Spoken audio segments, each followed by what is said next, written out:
I know you were saying before we hopped on a bet that you love in the national championship game, and it made a lot of sense. And shit, I might have to dabble in your proposition. Yeah, Brock Bowers, one of the best tight ends. So the Georgia runs a lot of two tight ends. I think the third most frequent. They run, yeah, I think they're the third highest two tight end usage in the country. They have two of the best tight ends in Darnell Washington and Brock Bowers. TCU cannot defend tight ends. If you go and they're in the Big 12, a lot of teams, Oklahoma State, West Virginia, they don't even use tight ends. Their defense is built to stop the spread, and they have a really good defensive coordinator. They can also sell it against the run, but their safeties and linebackers are not good in coverage. If you go and look at every tight end they played, all except for one by 2 yards exceeded their single game average against all other opponents. And most of the times it was by a wide margin, and they weren't facing elite tight ends like Georgia has. They just can't cover. They just don't have anyone with the size. And Ohio State actually did. It's one of the reasons I liked Ohio State last week. Ohio State has two safeties that they could put on both tight ends that are really good in coverage. TCU just doesn't have that. TCU's strength's on the outside of cornerback, which doesn't really help you as much against Georgia. But I think Bauer's going to go nuts here. Also, Darnell Washington, their other great tight end, he's hurt. I think he's going to play, but I don't think he'll be more of a decoy blocking. I don't think he's going to get as many targets. So yeah, the over under on receiving yards prop, I'll bet him like first touchdown, some other things, maybe MVP, things like that. But over 60 and a half yards, which is basically what he averages anytime they played a good tight end. I mean, here's the thing. TCU last week played Michigan, whose tight end had one catch for 32 yards, only played 10 snaps, got hurt, was out for the game. Their backup then came in at 4 for 40. So it is a weak area, and you're playing arguably the best tight end room maybe in the history of college football, but definitely the best this year. Brock Bowers has been the best tight end. So, yeah, I think he easily eclipses his 60 yards. Obviously, he could get hurt. They could double him the entire game. But even so, I think he's going to get his. He can drag these defenders around. And, yeah, I think Bowers is going to have a big day based on this particular matchup. And on a fast track, that's my favorite bet in the game.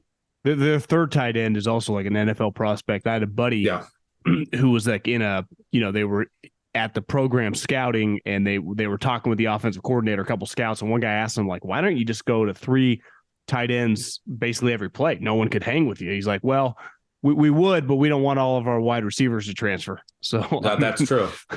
So there's a balancing game. Obviously, it's no secret who our best players are, but you also need to keep wide receivers in the program, Yeah. But Gilbert would start anywhere else, and they actually did get 2 huge transfers. Dominic Lovett, I believe, from Missouri, was an awesome receiver, and then Ra Thomas from Mississippi State transferred or announced that they're going to transfer to Georgia next year, which is an area of weakness for them this year. Their wide receiver room, so that's only going to help them next year. Do you give TCU any shot here?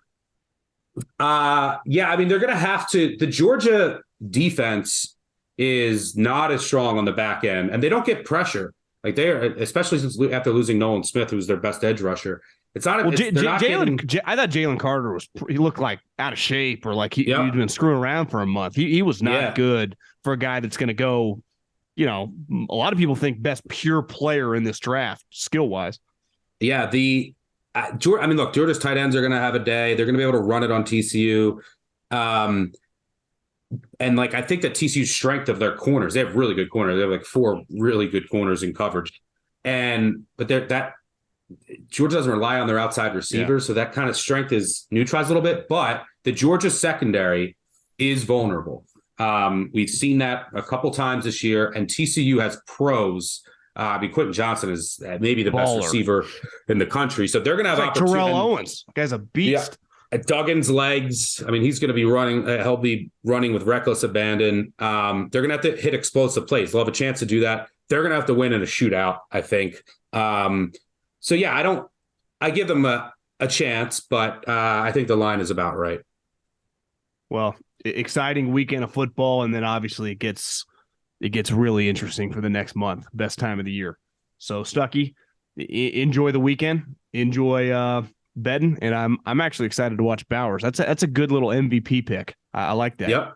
Yep. That's I'll have some money. I'll be in Vegas this weekend, and I will be spreading some money down on Bowers.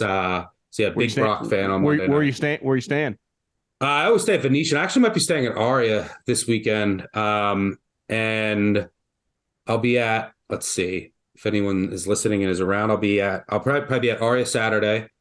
I'll definitely be at Circa on Sunday, and then Westgate. I have a booth at Westgate for the national title. So if anyone's listening and around, just shoot me a DM on Twitter. I've strangers come through and just drink on me all the time. So Stuckey's living well. Thank you. Fuck, I'm jealous. Have a good time. Yeah, thanks, brother. Good luck. Happy New Year, and enjoy the games.